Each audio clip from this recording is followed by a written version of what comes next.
Hey guys, it's Barak, the host of Financially Incorrect. Over Women's Day, we had a special episode that was led by Just Ivy, an episode where they talked about managing your money. It's gonna follow shortly. Hope you enjoy. Wandia, because you're right next to me. Oh dear.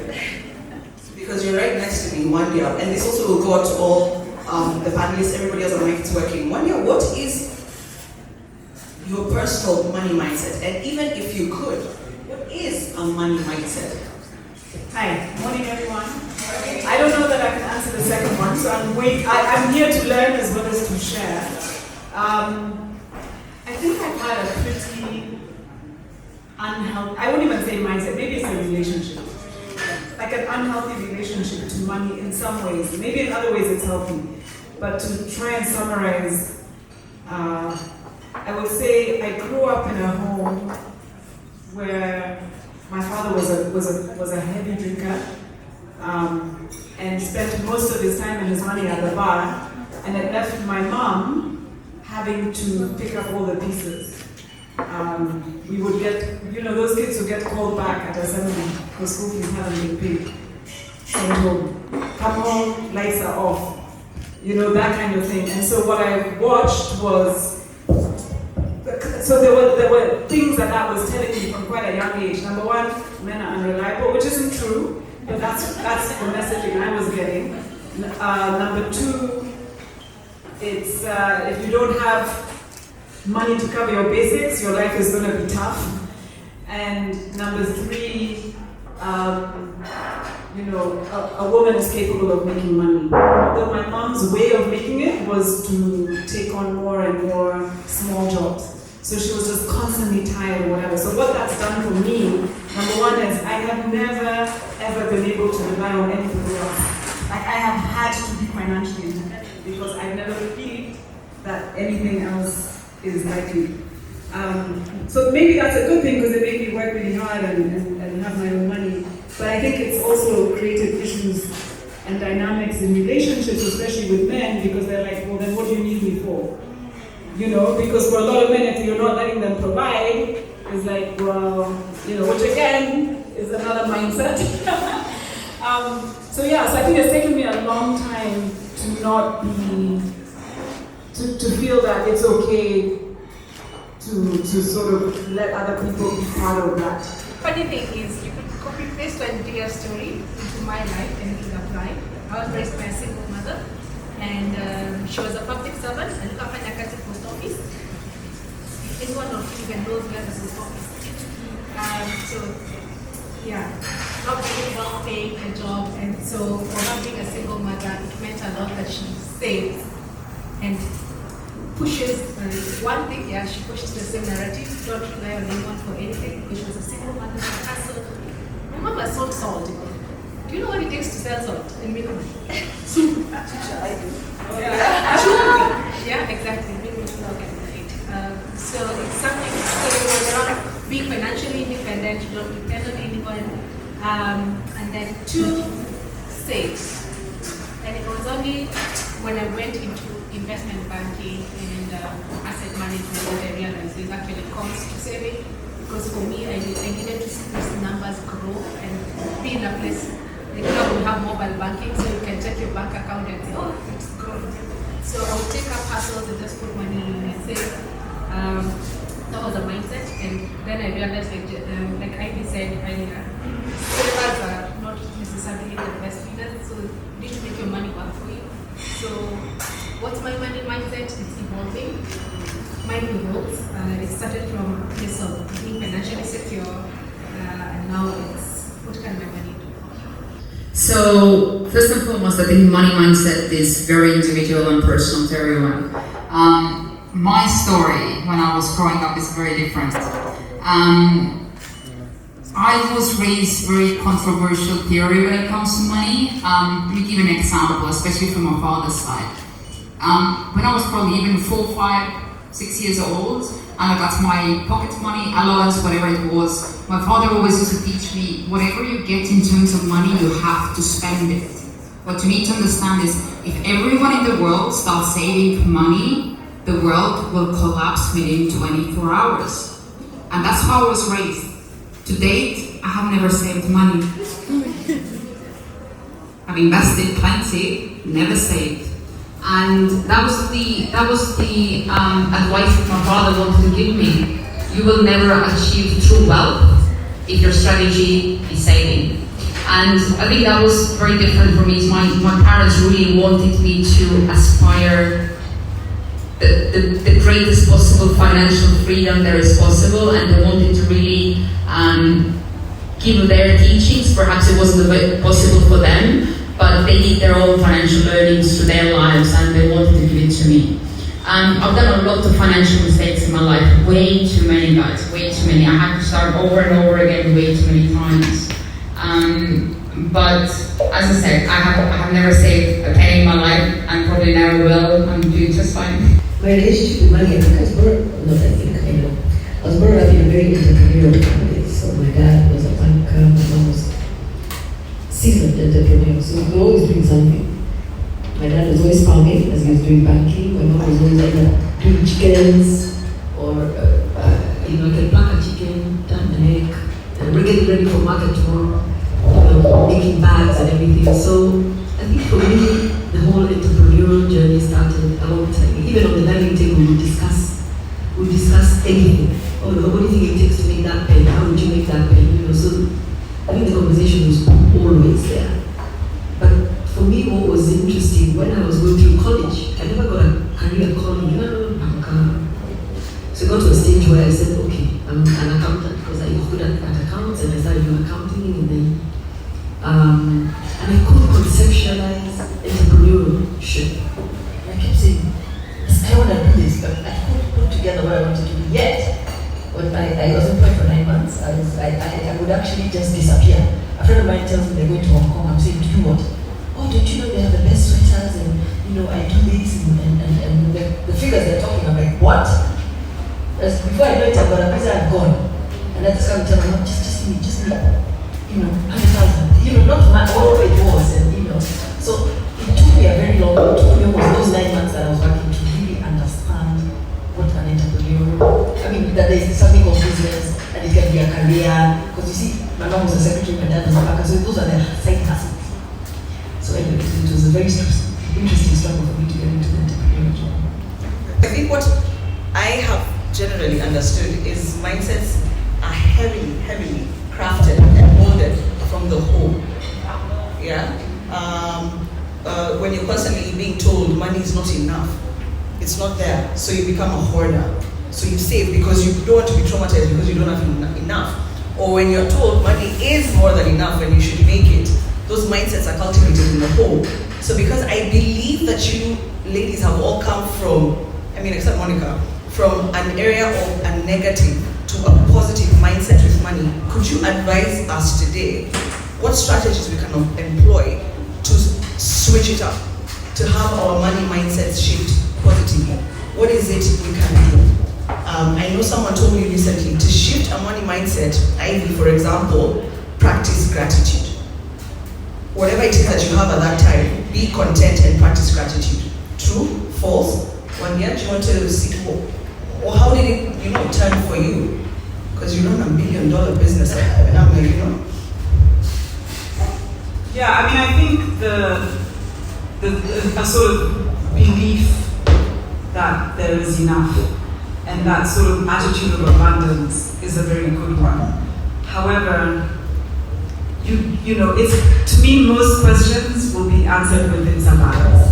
Do you know what I mean? Like if you swing to one extreme, it can be as potentially as negative as the other extreme. So I see money as an energy. I don't see it as this thing, because actually it's just paper or it's just numbers sitting somewhere, and what it means to you, what you do with it, all of those things, like you said, are so personal that I focus on for myself. Yes, of course you have an income, and if you're lucky, you have some sense of what that's going to be. I mean, when you're in a business and you don't have a salary, that's quite different. But for those of you who are employed, you know what your salary is. I think, and what I try even to say to my kids is, what do and then how much is that? How much do you need to achieve that? And then how you're going to go about getting that which you want. But it starts from a goal. It starts from a dream, a desire, and then you find ways to get that. So if the salary is not enough, then you look for a side hustle. You find a sponsor if that's what's going to help you, whatever it's going to take for you. But I think it shouldn't be just because you need money. For me, I never think of money as the thing I want.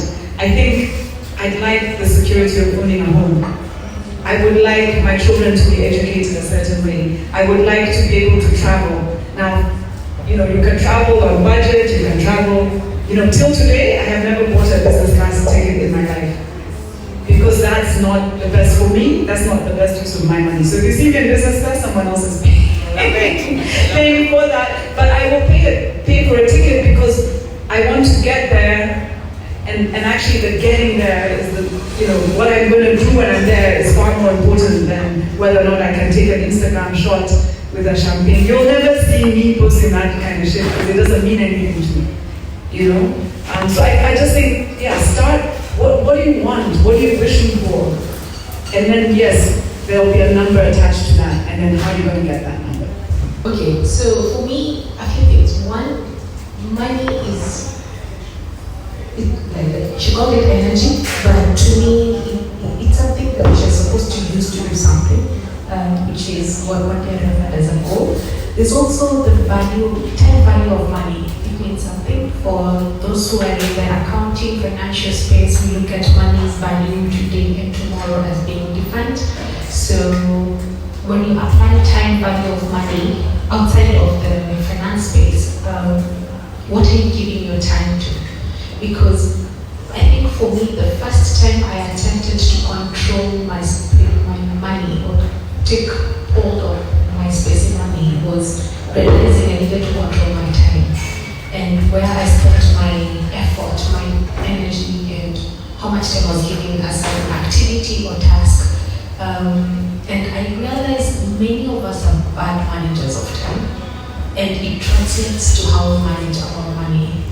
And if you don't respect your time and the next person's time, including your employer's time, it has an influence on how it translates to your money space. So I'd start by just looking at my time. I don't know, some wise person said, if you don't manage time, you won't know how to manage money. And so if you can just start by looking at how you manage your time. If you spend so much time doing frivolous things, scrolling, or I don't know, Netflix, not that there's anything wrong with us, but if you can employ that time doing something productive, production equals resource, or it brings something. And it's not that every day you're working, just something productive. Updating your CV is something that I talk about. For those who are in the social media space, profile, just curating a profile that works, and I guess you might know better than most, that works for you so that you're not just posting on everything, yeah? Spend your time constructively and somehow it will, not somehow, but it does translate to how you get your money. So that's one of the ways I've spent it. And then the other one is, it grows from the Bible, where the parable of the three sowers, one was given 1, one was given 3, one was given 5, the one who was given 3 multiplied, the one was given 5 multiplied. For the Christians in the room, you've had it before. The resource you have at hand, you're not supposed to keep it. It's for you to utilize it, because it's only when you utilize that resource, whether it's a gift, a talent, then it becomes something valuable. Now, I am not an entrepreneur. I could never do what Wandia and Flora does, but I know my skill. It's largely with helping other people. I work best within an institution that is well fueled. So getting into enterprise would scare me to death. But if you put me in a place that I have infrastructure, this is operational something, I can work effectively. So knowing that that is my space, what can I do to build on that? So using my talent, my resources, my ability, time to cultivate more to what I have. So I do believe that those who have little will be given more if only they use it and how you use your time does translate to how you use your money. So first and foremost, out of curiosity, when it comes to money mindset, it's a very, very blunt, but it can be a positive mindset or negative mindset. So what is a negative money mindset? I'm sure you all know people, or maybe you identify one as yourself, is when you just hear the word money, your stress levels increase. You just feel a little bit shakiness, you feel anxiety, insecurity, uncertainty. So I think most important is to start by accepting what is your current money mindset. We do know that the money mindset, the end goal is to have a positive money mindset. When you have a positive mindset, I think Wandia, you said very well, you see it as an energy, you see it as a tool, not the means of survival. Money should not be the means of survival. It is, as Wandia said, it's a tool, it's an energy for you to cultivate. If you do identify that you have somehow negative money mindset, I've been in that place for sure, I have been. And some things that I would say definitely worked for me. I feel that I got into negative money mindset after I've done certain mistakes that cost me a lot. So first thing is, when you've done financial mistakes, accept them, acknowledge them, don't blame them on anyone else. It was your money, it was your investment decision, it was your purchase. And forgive yourself and start from a clean slate. You can't take your past mistakes, money mistakes, into your future. Extremely important to know. It's a standard answer. You have to have the SMART goals, right? Your financial goals. It needs to be tangible. It needs to be written down. It can't be just an idea or a thought. It needs to be a plan. And something what I feel is even more relevant for the youth these days is, I think I realized it a little bit too late in my life, but surround yourself with the right people.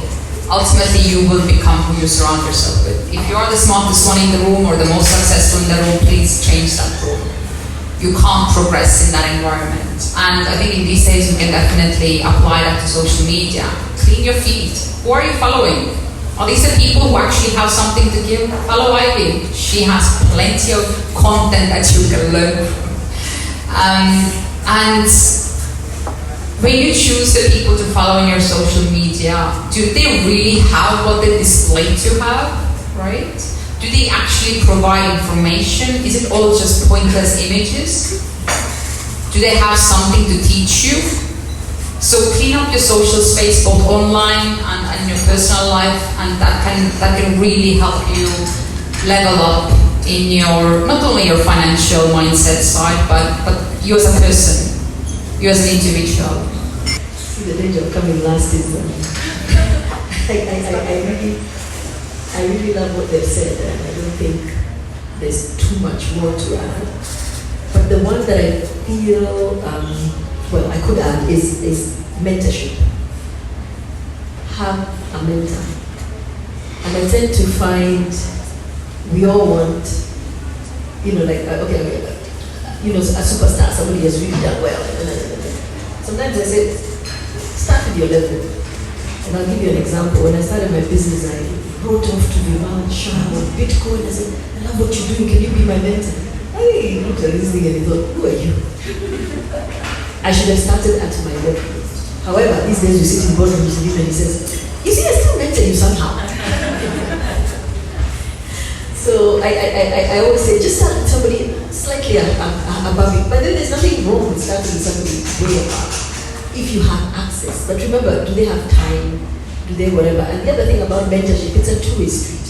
If you want somebody to mentor you, you have to invest. For me, the easiest way I do it these days is when somebody says, I want to mentor you, I say, okay, fine, I can't give you my number right now, I'll give you an email. Send me an email of exactly what you want me to mentor you on.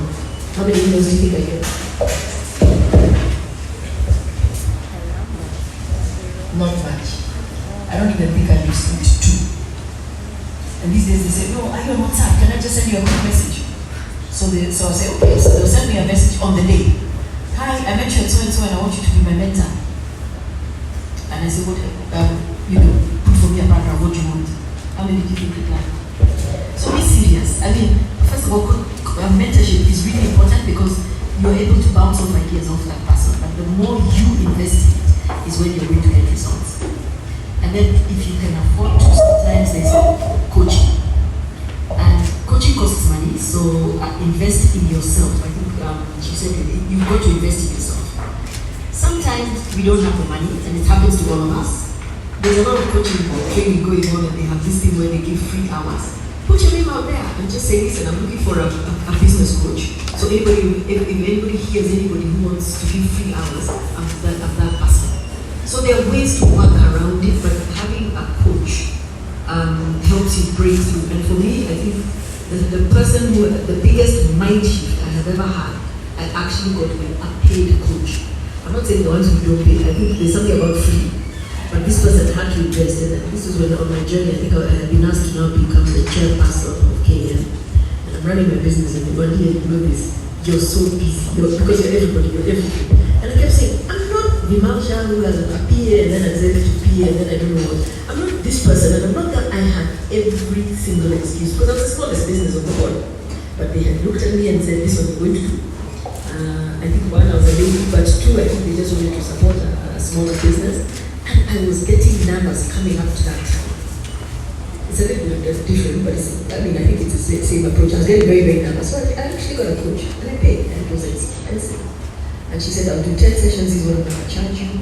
And that has been the biggest investment I made in myself. Because you tend to think you can learn this and that, and she was a life coach. So I discussed not only my money, my approach, how am I going to do these, children, what, and for me that was the biggest investment.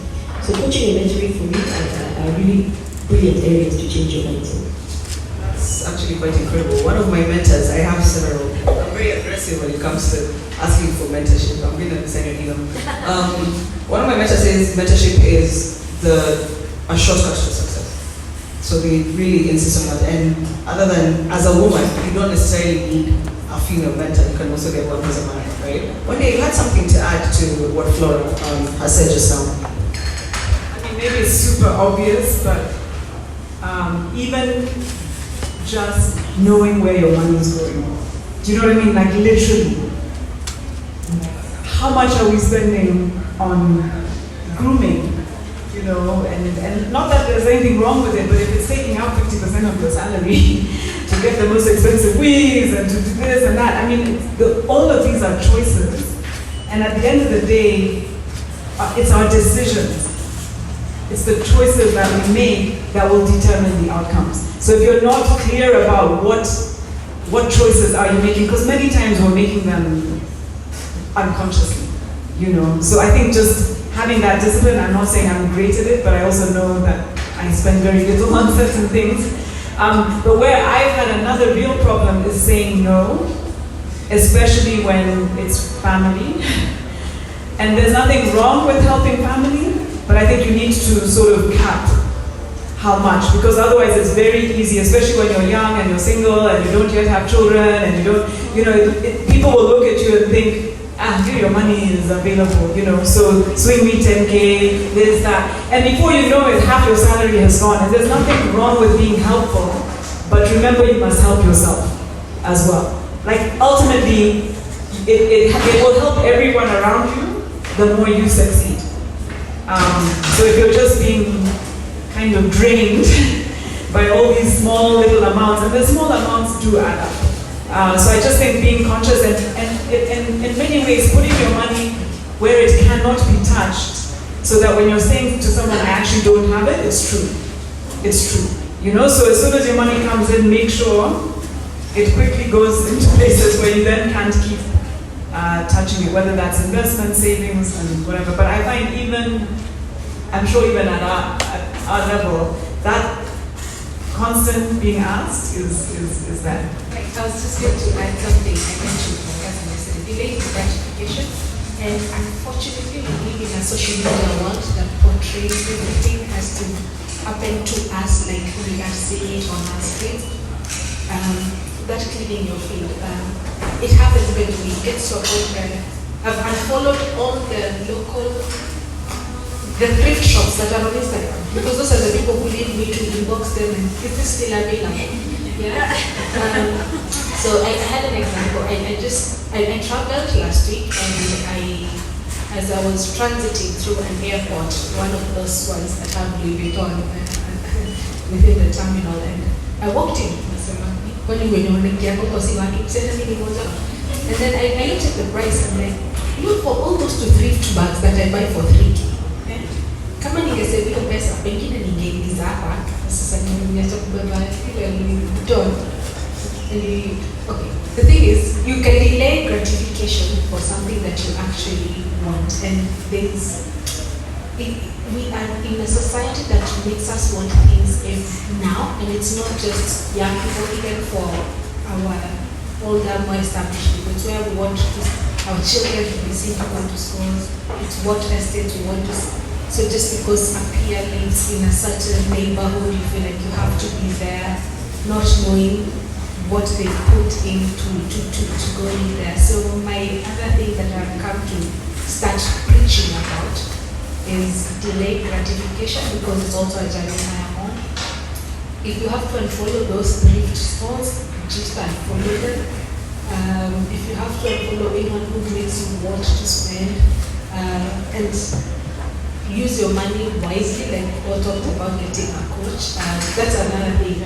At least once a year, I try to pay for education, for my own education. I'll pay for mentorship, I'll pay for a course.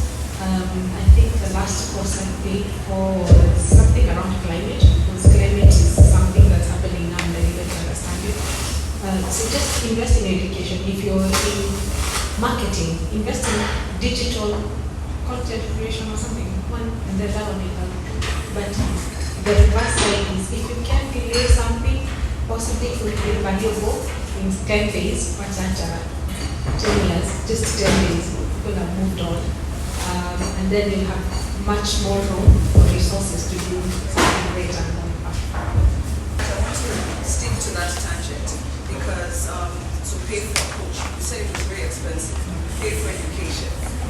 Don't spend too much money on Google. What other ways can young women invest in themselves, not necessarily spending on other than the coaching? Yeah, what else can we do to properly invest in ourselves? I'm telling from my personal experience. We all been in universities where we don't have, let's be honest, nothing, but you have to make something out of yourself. I was very lucky. I had a mentor that didn't charge me anything. It was just a very good friend of mine who was somehow the same age than I was, but in a very different mindset than I was. And trust me, that person changed my life. If there is anyone who wants to better, who wants to level up in life, you have to start from your mindset. Change of your mindset if you feel that your mindset has a problem. I know we've been speaking a lot about the mindset, but it really truly starts from there. And that is free. It doesn't come with a cost. There is an American futurologist, I forgot his name, but what he said, his quote was, in the 21st century, the illiterate are not the ones who can't read and write, the illiterate are the ones who can't learn, unlearn, and relearn. When we spoke about the mistake, the incorrect information we are being fed when we are kids, and the bad mindset we have it, then we need to have the capability to unlearn all of those bad beliefs and misconceptions, right? And you need to get to the point where you adopt where you move from your fixed mindset to the growth mindset. That's where everything starts, right?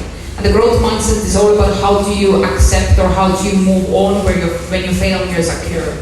Is it that, okay, that wasn't for me, or let me try again and let me put in a little bit more effort, right? And especially in our industry where we work, I see it on a daily basis.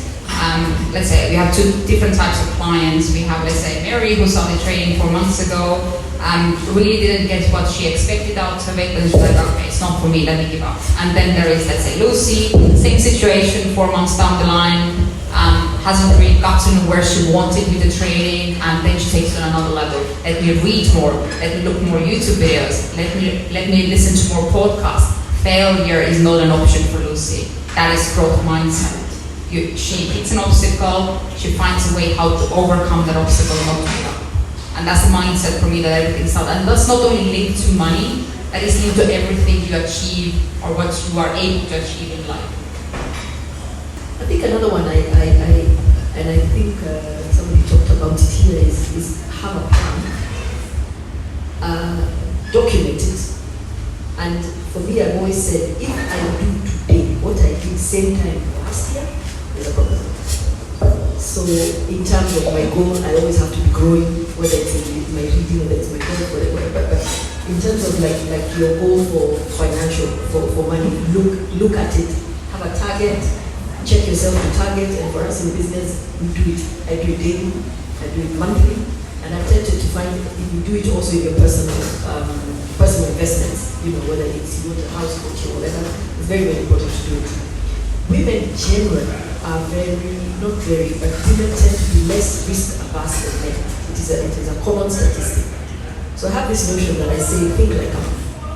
So when I'm setting out my plan, I'll sit down and write it and I'll walk away. And then the few men in my life that I trust, I'll just sit down and say, this is what I'm thinking. And then some will say, really, only? And you always tend to find the man that you always the one who's like, you can do double. I think you can do triple that. I think actually, I don't want to hear that. This is what I think you should do. And the first thing you say, no, I don't have, I put it out there and I let it sit. And I go through the year. In fact, I came to my office one time and I did that 2 years ago. I said, we're doing double target. And I told them, and they gave me every reason, and I said, we are doing double target. And they even started, they said, I think they turned it around and they said, form the 2x. It was 2x growth. And today, I'm still like, where are we on that thing? So for me, it's around looking, tracking, and getting comfortable with risk. Because risk is a muscle. Perhaps we're not born with it, but the more you risk, the better you get at it. Failure is a lesson. Fail forward, don't fail, I'll never do this again. You heard she said she's done many things that ideally maybe she would be where she is. Same here, I've done stuff, I've done businesses that have failed, I've invested in products that I've had to pull away, but fail forward. Take that lesson and move forward. I want to move the needle slightly because I think based on everything that I've had over there, remember Flora said she talks to the few men in her life she trusts, so this is not to be you go talk to a random boyfriend and ask about, how much you trust. Let's be sure. Because sometimes we fall in love and then we share things and then you're sliding a card under the table for the guy to pay later. Everyone here, I think, can correct me if I'm wrong, are you all dealing in your passions? And I think that is so important because, you guys have gone through a lot of adversity to deal in the passions, and I think you're flourishing in what other people would otherwise call a man's world. And I want to start with Wandia. How did you even identify your passion in the first place? I'm sure a lot of us wonder, is there money in our passion? Some people, I talk to people who are even over the age of 40 who have no idea what their passion is, right? It's not easy, passion, Ladies, how did you even get to where you are? How did you identify that this is what I want to do? Yeah. Wow, okay, I think I probably come to it the other way around. So it's not that I know my passion and then I go only do that. I just do lots of different things and then I see what excites me. Like I know my passion by how I feel when I'm doing it. I think the one thing that I'm clearer about is more around purpose. And for me, my purpose is so broad that there are very many different things that can contribute towards it. And I spent most of my career in international development because actually my purpose is always around how do we make life easier for especially people who haven't had the privilege and opportunities that some of us were just lucky to be born with. Let's get real. It's not that we're any smarter than anybody else out there. And in what's happened for me in business, and fashion is probably the least of the men's world. I haven't had to come up against big boys yet or whatever, so I'm sure in other spaces they can talk about it. For me, it's really about creating jobs, creating opportunities, building brands, showcasing the African talent and creativity and proving to ourselves, let alone to the rest of the world, that we're just as capable as anybody else, and that and really growing and generating economic wealth and opportunity for us on this continent. So for me, that's my purpose, but I happen to have been been doing it in the fashion space for the last 12 years, and who knows, maybe in another couple of years I'll be doing it in another space, but I have to feel excited about what I'm doing. That for me, like if you're waking up every day and it's a drag to get out of bed, and you're only going to work because you want a salary, I think probably you're in the wrong space. So the salary, and actually I was going to say something about this, because for people who are employed, the salary matters, and you can only, if you don't have the entrepreneurial spirit or whatever, the way you're going to get more money in terms of income is to keep getting promoted, right? The people who have, and I don't know in other spaces, but the people, for example, at Vivo, whose salaries have continued to get improved and increased year after year after year, are not because they're coming and saying, I need more money. It's because they're doing such a kick-ass job. And in fact, half the time, they're not even asking. You're sitting there and saying, man, can you do more? And da, da, da. And, by the way, I think we're going to have to increase your salary. It's not the conversation of, I need more money. And by the way, never have a conversation, I need more money because I have more responsibilities. That is not why anyone is ever going to pay you more. They're going to pay you more because of what value you're bringing. And and if you want, you can say to you, I will increase your revenue by this amount, and I hope that once I've done that, we can have a conversation. But prove yourself first, and you will continually you'll be such a valued person in that business that the money will come.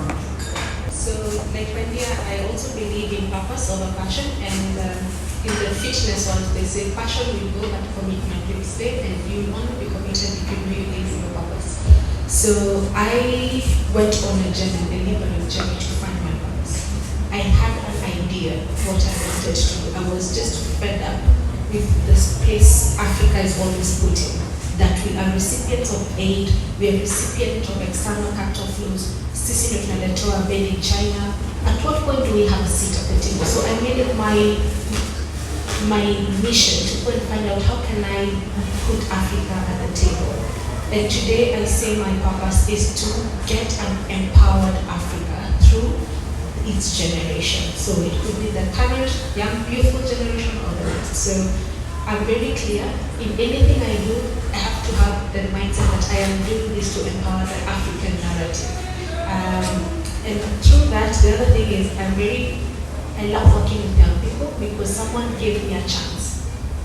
It was a man, incidentally. If I ever write a book, I'm not sure if you have a lot of men. But my first boss was a man who dared me to step out of my comfort zone. And so I tried to impart the same. And my other mission would also be purpose is to get a youthful demographic that knows its position and can change this world. So when I do that, I try to apply myself in that regard. So in anything that I show up for, the first thing I ask is, am I living my purpose? Am I at a forum, this forum, am I able to transform a mindset for a young generation? Can I put Africa in a way that people look at us differently? Because once you have those conversations, someone else will now start, even the products that we produce from made in Africa, they will look at us differently because someone stood up and said, hey, we're not just consumers, right? We can't just forever be the continent that has the next biggest population. We can also be producers. And this is the continent that produces for the world. So that's what I live for.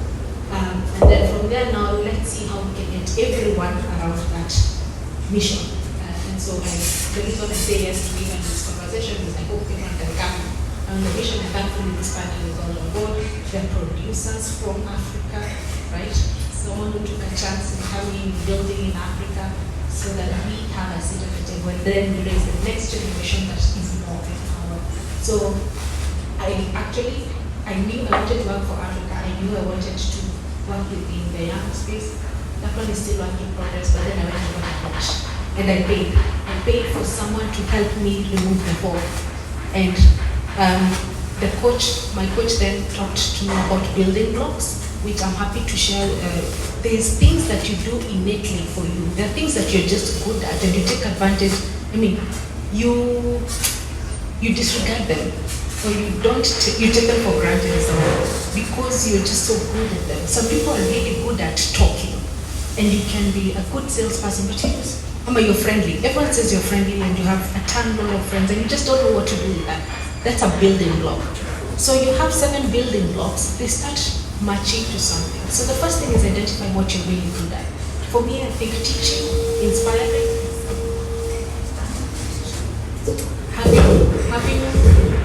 I'm also very curious, so I don't mind reading. So anyway, find your building blocks, maybe make them 7. Odd numbers work because you'll go and funneling, yeah? So if you do this first 7, the next level is shorten them to 5. So the next 5 is, what would you do even if you are not paid? Make the 5, yeah? And then number 3, then you reduce them to 3. What is it that you would do if you were not paid and you feel that you have left a mark in the world?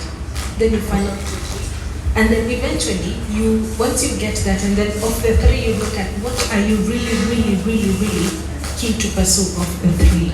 And then you end up having, it's like a pyramid like this. So you have the building blocks, then the 5, then the 3, and then somehow the K1 just comes up, or maybe you stay at the 3, but that way you begin to think of, this is what drives me. And once you figure that, and it's a journey, because sometimes young people, we also want things to happen haraka. Be patient with yourself, you'll discover these things as you go. But now once you have that clarity, you'll show up differently because you'll always be pursuing that. So that's what I do. I think it's really tricky. I don't think I have ever found my passion. I'm definitely not passionate about financial markets. I mean, I wouldn't say that that's my passion. So I would never advise somebody to follow your passion. You know, when you need to go to university, you need to select your subject. You don't know what you're passionate about. You don't really know what interests you. I mean, how many of you actually studied what you're working as right now? I mean, I sure didn't. I did it a lot later on, and I definitely agree. Try to capitalize on your passion is probably the most wrong advice you can give anyone. But I really like what Eva said. I know from my personal perspective what are my strengths. I know that I'm a very strategic thinker. I know that I really bring order to the chaos. I work well with numbers. I'm a logical thinker. I can apply those skills in any industry. It doesn't matter. You need to bring revenue from Africa, from textile sector, design. I'll figure it out. I can utilize my personal skill set in any industry I want, but that's the key here again. You need to really dig deep in yourself and understand what are these 7 blocks. That's where everything starts. I think there is very few privileged people who are really able to make something out of their passions. I mean, Flora, are you passionate about tea? Overly passionate? Yeah, exactly. I think I totally agree. It's a privilege to make a profit in your passion. So usually it's a broad spectrum. So that's what I'm saying. I'm passionate about being an entrepreneur. So I could apply it to any single industry. So it's not necessarily the tea. I just went and saw an opportunity, and today if I saw another one, I would do that. I would do the same. So I think how do you get your passion, or how do you whatever? I would say expose yourself a lot. We spend, and I think Aria spoke a lot about it. Eva spoke about it. How do you spend your Saturdays? Too many youth going to the club, getting drunk, coming home. You wake up Saturday at lunchtime, and then you're up already calling when's the next plot. Fine, you guys are employed. I know you don't do that. But I think it's also for us, even as parents, to start that with our children early. Expose people to a lot. Do things, travel, visit, see. In fact, there's a statement that says to go is to see. Expose yourself, do things differently. I love traveling. I think Wandia said she loves traveling. And I love traveling, especially when I'm not staying in a hotel. Because you experience a country differently when you experience it with people. So if somebody wants you, if I know you and you're going to live somewhere, I will come and ask, can I just stay? doesn't mean I can't afford it. It's different. The way they look at it, the way they think. They'll tell you about the local supermarket. They'll tell you, I mean, it's just wonderful. However, I'm not trying to say travel cheap, but expose yourselves, do a lot, share time with people. When you have somebody saying, I've just graduated, and they say, I'm coming to your graduation. You know, they're doctors. How do they think? What are they doing? What was new? What was interesting? Just expose yourself and you'll find your passion. If you can turn it into a profit, good for you. I just wanted to add, so last week I was at an event in India run by Stanford University, and one of the professors said this thing where he said there's no such thing as the right decision, but you can always make your decision right. And so the way I understood it, I mean, you will be presented always with different options. You know, do I go to this school or that school? Do I take that job or that job? Do I live in that apartment or that apartment? Whatever. Ultimately, you must make a decision and try and make the best one possible, the most informed and whatever. But once you've made it, then make it right. And I kind of feel this thing about passion as well. So it may not be that you know your passion and that's what you go for, but if you decide to take something, then figure out how to throw yourself into it and find something in that you can be passionate about. It may not be your passion. I don't know that there's this one passion thing that everyone has, but you can definitely be passionate. And people will know when you are excited about what you're doing, when you're genuinely present, when you're engaged in that conversation, when you're at the table. It doesn't matter how junior you are or not. I will have meetings with the most junior members of the Vivo team, and I can tell in somebody's eyes whether they're actually engaged. And in that moment, there's passion. You know, so you can be passionate about even financial, whatever. You can find some, there's no way you're doing what you're doing if you do not feel passionate about any of it. There's something there that is driving you, and I believe that should be true for all of us. Okay, so what if we move away from passion and just talk about business? Our friend that said she's here to learn about business because you're all in business. Again, if I'm sitting here, because you know, sometimes unfortunately or fortunately, we have to do what we don't like do a 9 to 5 or blah blah blah, so that we can invest in the things we love. And for people who are passionate about making money or having money, the true way to get there is through business. How do I, sitting here in this room, identify a business opportunity that would make sense away from my passion? How did you guys do that? How do you guys think of that? Let me begin with what you should not do. Come and do tea because Flora is in tea. Go to Dubai because your neighbor goes to Dubai and it looks very fancy. That's the biggest crime I find to make money. Reason being is you have no idea what that person, what is driving them, what is their business model, what is their whatever. Create and it's I guess has been my principle all along. Travel the road, do the road less traveled. And I'm not saying there's anything wrong with doing what somebody else is doing, but do it your way. Right now, the whole world, I mean, it's a global village. Fashion was not designed by Wandia, but she didn't come and say, hey, listen, I'm going to just do what Gap does or whatever. She created her brand for the African woman. Very unique. Same thing, but different. Differentiation right now is where we are at, and more and more as we continue. People are always asking, what's your differentiator? What is different? I didn't do tea. When I started tea, I actually did flavor tea. I'm the one who brought flavor tea to the market. I sold salt, and I didn't start with just salt. I did a free-flowing salt, the one that will stay in your, come out of, it will stay dry. You don't have to put rice and I don't know what into your salt shaker again. So I think for me, differentiation is completely important. And anyway, it also keeps you very innovative. I love innovating doing things. So Flora, were you just sitting somewhere and thinking, the market needs free-flowing salt? Imagine like that.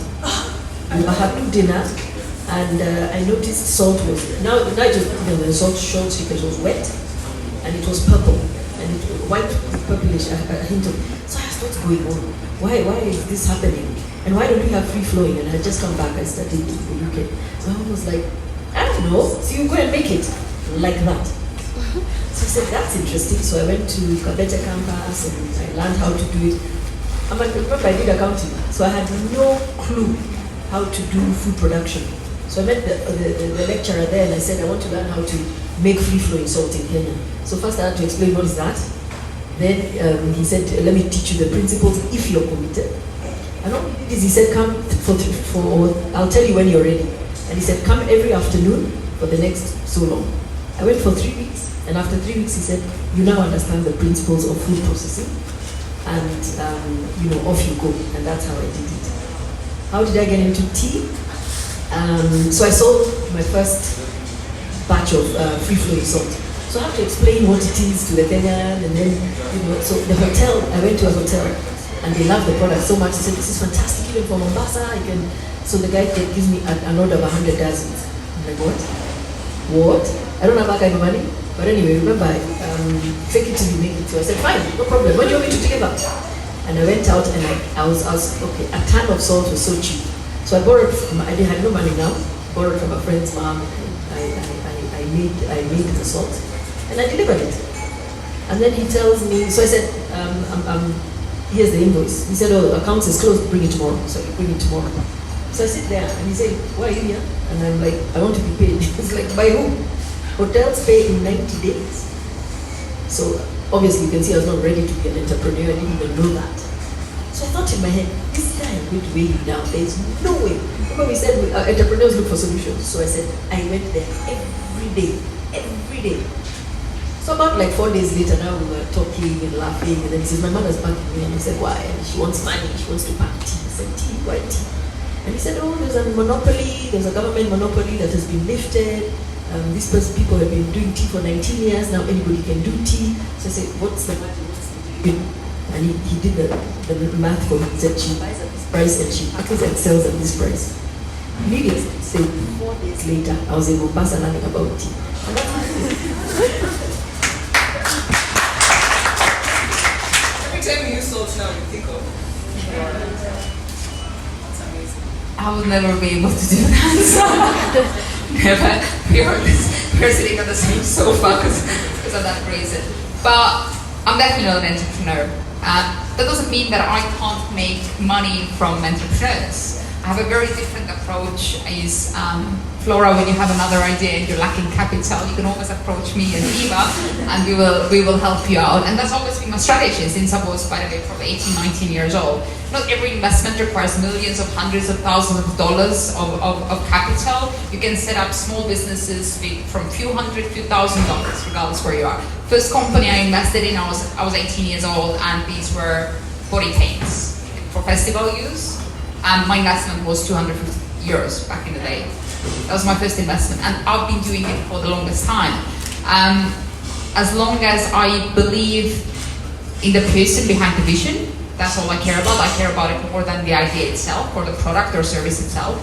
And I've still managed to be relatively successful in investing into entrepreneurs. Not on the Shark Tank level, guys, like, don't get me wrong, I would love to get there one day.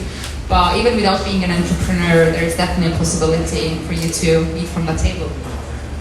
Yeah, I mean, I think building on both, what Moonika and Flora said. First of all, I don't think everyone should even try to become an entrepreneur because it's not for everybody. You have to have comfort with that level of uncertainty, of risk. It's a lot of sleepless nights. There's a lot of joy and excitement and freedom and other things that can come with it. But I think most businesses start with identifying a problem that needs to be solved, the salt, or an opportunity. Do you know what I mean? But it has to be quite a clear opportunity where you see that you can quickly, either you already have the skills and the resources it takes to do it, or you can quickly find them.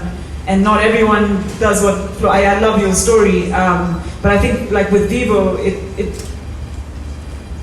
I was unemployed at the time trying to figure out what to do next, was busy doing fitness and dance classes, recognized there was a lack of product on the market, and that, you know, we wanted salsa shoes and yoga mats and things like that, and it literally was like, well, if we're feeling that, maybe other people are too, and we sort of started it that way. But I think, you know, you have to have it kind of in you. Like I never thought of myself as an entrepreneur, but when I look back now, I was like, I was always trying little things. Like I love doing, I was that person who at everyone's little siblings or their young children's birthday party, I was organizing the games. And so at some point, I was like, hey, maybe I can charge for this. Do you know what I mean? Or I remember once when there was back in the day, there was that UN Women's Conference. Was it 85? I don't even know what year it was. And we were like, man, there are all these foreigners who have come and they're all in this one space at the University of Nairobi. They don't have time to go out. Literally, we went, bought curios at whatever market, took it there, and doubled the price and sold it. So, you know, if you're that kind of person where you're constantly like, it's hard for me to travel or do or even go anywhere and I'm not seeing the opportunities. And actually the problem is that you then take on too much. So maybe if you have that and, you know, talk to the kind of person who's a serial entrepreneur or whatever and say, what are you seeing? Because I have this itch, but I'm just not, you know, Flora's tea because this guy said something. The salt thing. You know, so there will be people in your life who are like, man, if I could do 20 businesses, I would. Because I'm seeing it all the time, you know? And I think, yeah, so, but not for everybody. So just to add to that, once you see an opportunity, then you have to decide, or you have to find out quickly, what is the size of that opportunity? So how many women with clothes, or how many, because again, you don't be, what I did with my salt, I went too niche, too quickly. Obviously, that's how I quickly had to read whatever. So what is the size of the opportunity, and then what size do you want of that? And what I always say is, what's the size of the pie, and then what slice of the pie do you want? Yeah, and then the other thing is, you don't have to quit your job to start a business. You know, you can partner with somebody, it could be something you do on the side, whatever, and especially, I would never risk even though I'm a risk taker, I will never risk the most important things. Like I've seen people do it, I would never mortgage my house to start a business. I would never jeopardize the basics that I need to feed and educate my kids. But beyond that, I'm very happy to live within less, but I still have to make sure that those bills can be paid. So manage the risk, and I think as women, that aversion to risk is a problem, but it can also be a strength if you can balance that, you know. So yeah, I've seen a lot of people, even Peter Jonjo, who now runs one of the most fast-growing businesses, stayed at Coca-Cola and hired, you know, had a co-founder who ran day to day until the business was big enough that it's like, okay, now I can move over, you know. And so there's plenty of stories like that. You guys are really talking about. I want to stick to something it is that you said. Oh, by the way, I quit my job to start a business. It's tough. It's very tough. I would also not tell someone to just run into it. I had a plan. I had an emergency fund. I knew what it is I was going to do. A lot of naysayers, but we made it. Going back, I'd have probably stayed working for a little bit longer until some structures were put into place. Risk aversion, a problem that women have, and this is going to be the final question before I can move into audience questions, because I know the ladies have to go. These are busy women. Risk aversion. You said we're not open enough about money, so Flora would speak to men in the office to ask, how much do you think this deserves? What about our strengths as women? I want to, or just like strengths that we employ as women. I don't say that men don't necessarily have, I don't want to do that. Strengths that we have as women that you can advise women, these young ladies here to, what can I say, exploit more. Is it our... Wow, good, yeah. I want to end this on a positive note, because I know we have our own problems, but we also have key strengths that no one else can compete with. Sure, you want me to go first? There are so many. I mean, let's begin with, we are nurturers. So you will nurture your business. It's rare to find, and I think you can ask the financial people, where they give a woman money, and then they go to buy the latest Mercedes or buy a shamba. That's not going to happen. So we are nurturers. And it works into our favor, which quite annoys me about the financial sector, because they should be giving us money almost free. not free, we can pay for it, but this collateral and all this, women's repayment is like 98%.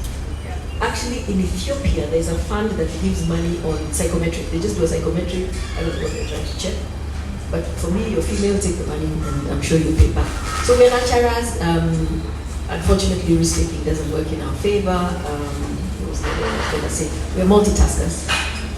I believe also we see opportunities easy. I'm not trying to say men don't see, but I think I tend to find them very one-track minded. And for me, there are already positions I already know in my office. I'm like, no, I would rather a woman because she can handle a lot more. It's 100% correct. I agree with all of it. What I've noticed in financial sector, definitely majority men-led. However, a lot of women who end up in managerial positions, they start replicating men in a way. They want to become these really tough, masculine, and they start kind of letting go of their feminine characteristics, like Flora mentioned, the empathy, the nurturing mentality. But these are our strengths. I mean, for example, as leadership, right? You don't want somebody who's just a logical thinker and okay, that costs that much, we have to let go of that. It's always good to have a little bit of nurture. To create that connectivity with your team, with your business. So I've seen that a lot happening. I've seen women becoming men in terms of their mindset. So I don't like seeing that. Women should always nurture their own individual characteristics. What else women are good at? Yeah, we mentioned multitasking. One of the things what sometimes doesn't work in women's favor is we do tend to make a lot of decisions based on our emotions, even in our personal life, right? We do that quite a lot. So that's one of the things that doesn't really work in women's favor when you are managing a business, when you're an entrepreneur, when you're managing a team, etc. So this is something that we need to sometimes control a little bit. I'll just build on what they said. So let me start with what many perceive as a negative, but actually can work in our favor, the risk aversion.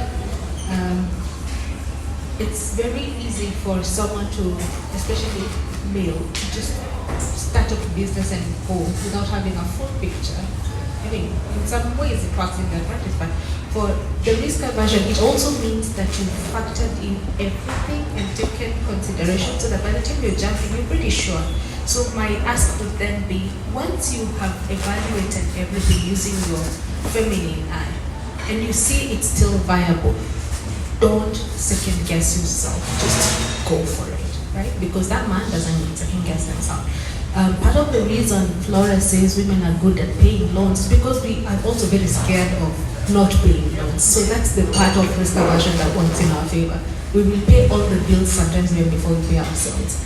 And that then makes you a very good business case to invest in if only the world could see it through that lens. Women are spenders, and that means for entrepreneurs in the room, having women as your target market is a good idea. Whether it's beauty, apparel, healthcare, retail, home care, household goods. If you're making something for the woman or a child, because often children stuff is paid for by women, then you have a good market, and that's why Fenty is doing way good. That's why Vivo is doing excellent. Yeah. So women are good spenders, and they make a good business case. So for the entrepreneurs wondering how to monetize their business, and then the other thing is that feminine energy. It sometimes comes with a shock value.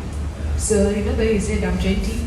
I hear that a lot, and I like the shock value of when I show up and people think I'm Mdozi anakamia. No, the real CEO is on their way.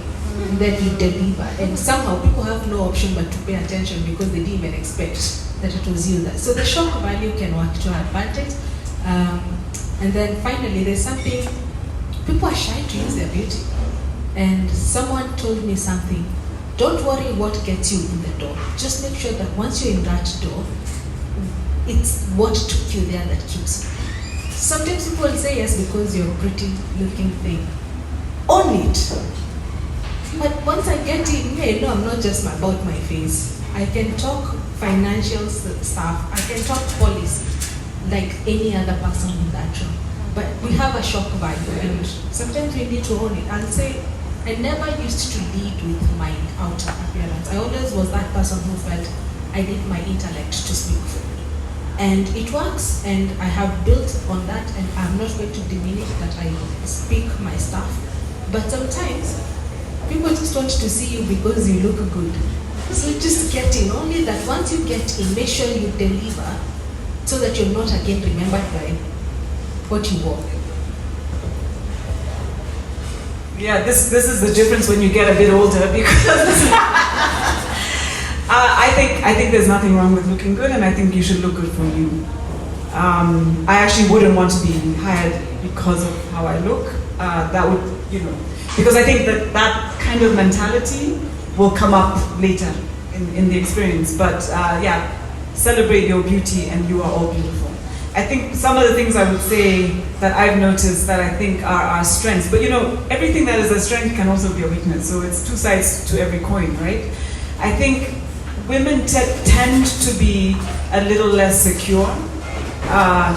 So there's expressions that say a woman will know 80% about something and be apologetic about the 20% she doesn't know, whereas a man will know 20 and act like he knows 80. These are real generalizations, so men in the room, there's nothing personal here. I think what that does, though, it means that we will always be more on our toes, we'll be working harder, we'll be more prepared, and all of those things will come to benefit you as well. I think we're less afraid to be seen, to be vulnerable, so we will ask for help.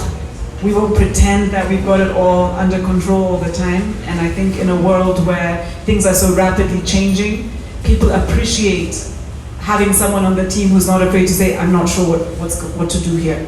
And to ask for that help. Here's my ideas, what do you think? I think in a world where things are going to be taken up so much more by AI and other things, the fact that we're relational, we actually can develop relationships, we can be empathetic, we recognize that feelings do matter, and therefore when we hire people, we hopefully will be more caring. And with time, you're going to see the businesses that treat their employees badly are just not going to make it. So I think, again, the nurturing that side of us will be very, very important. And I think, these are real generalizations, but I think we're more humble.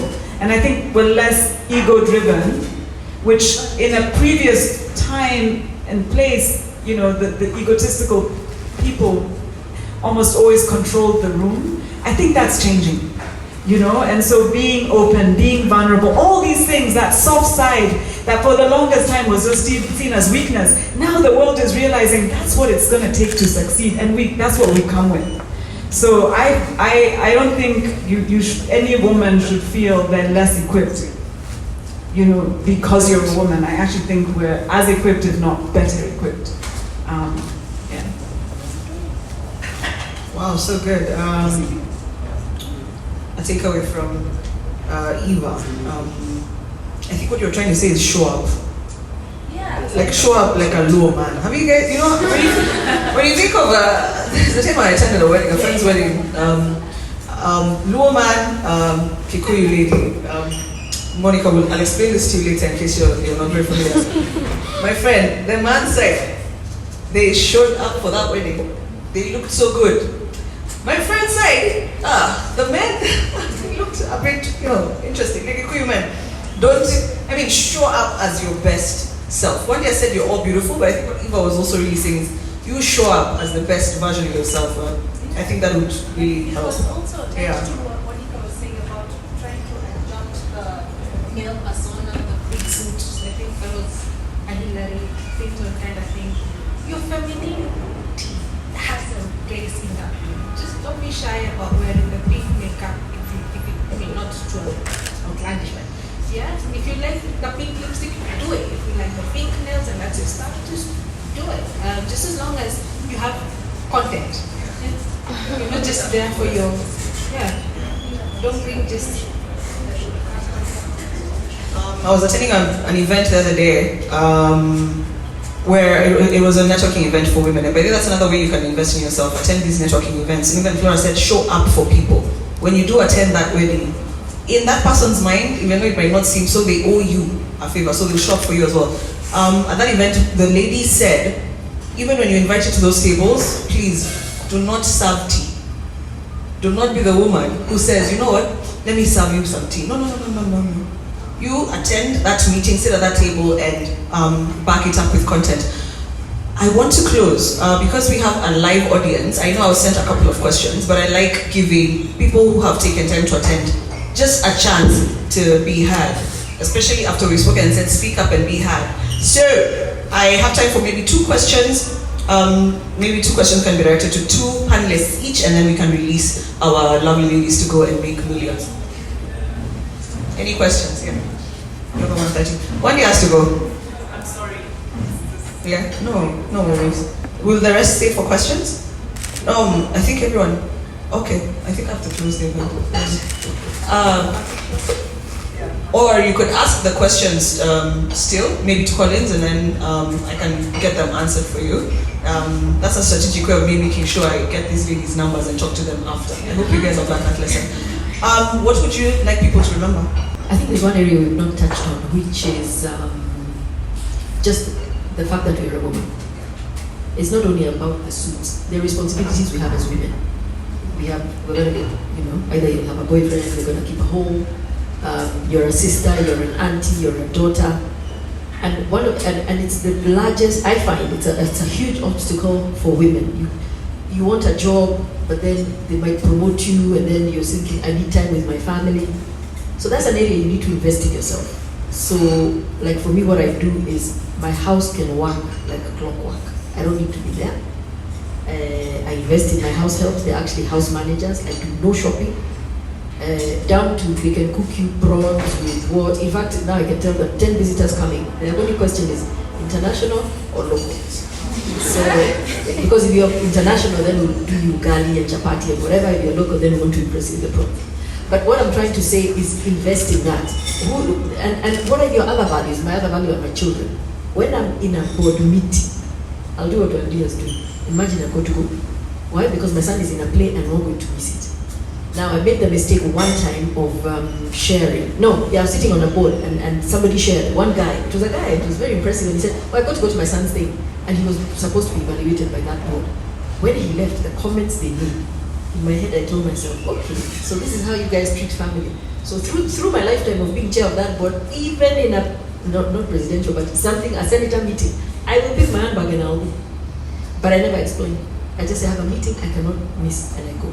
So what I'm trying to say is do not move because you're employed or because you've got this career or because you've got these big targets, being who you're supposed to be, which is a woman. You've chosen, that's what we are. These days you choose it. And I think that's something you just don't, whatever. When you get your children, pay your staff well, invest in them when you travel, get them something small because you're leaving them with the most precious person. My last household told me that she left because the lady, when she used to leave, she used to come and count. There were 4 bananas, there were 4. What are you doing? What are you doing, ladies? I think the answer to almost every question is knowing yourself. And so the more that you can spend time getting to know you, really you, not what everyone else expects you to be or whatever. And even when it comes to money, I think what you've heard here is lots of consistency, but also some differences, and that's okay, because we're all individuals and everyone's life is yours, right? So I think the only things I would say is don't be greedy. I mean, to me, that's, I think greed leads to sometimes dishonest behavior. Shortcuts are fine, but not if they're illegal, not if they're going to make you do things that will, possibly have you end up. We're living in a world now where you will see lots of people going to jail for things that they didn't even necessarily know how bad they were doing. So you can honestly create a life of abundance. You can have everything you dream of and still take an honest path, even in a country like Kenya. And I would really encourage that. And to just, stay present, stay grateful, because the fact that you're in this room means you're already some of the most fortunate people in this country. And so as you're lifting yourself up, try and lift others with you. I'll just say, echoing Wandia, to thy own self be true. So spend some time knowing yourself, because then everything else becomes secondary. And then the second thing, being a room full of young people, be patient. I wasn't born as a CEO. Actually, just got that title 2 years ago, 2021. So up until then, I was. So as long as you're working towards a goal, everything else will get to you. There's my favorite quote, one of my favorite, it's by Jay Shetty. He says, "You will get to where you're going, probably just not in the way you envisioned. As long as you have that end goal, you'll get there. It might take this and this turns, but you will get there. So be patient with yourself. Don't let social media influence you. Just because someone is wearing a 50K wig doesn't mean you have to. That time will come when you will, but for now, to thy own self be true." I think from my side, Flora relates with you very well, by the way, but what I want all the women to know is you can have it all. You can be the best wife, you can be the best mother, and you can be extremely successful in entrepreneurship, in the corporate world, whatever you do. That was my biggest scare. How do I have time for everything? Once you know the shortcuts to take away the wasted time from your hands, more time you free up for yourself, you're able to achieve everything you always wanted. You can achieve all of it, everything.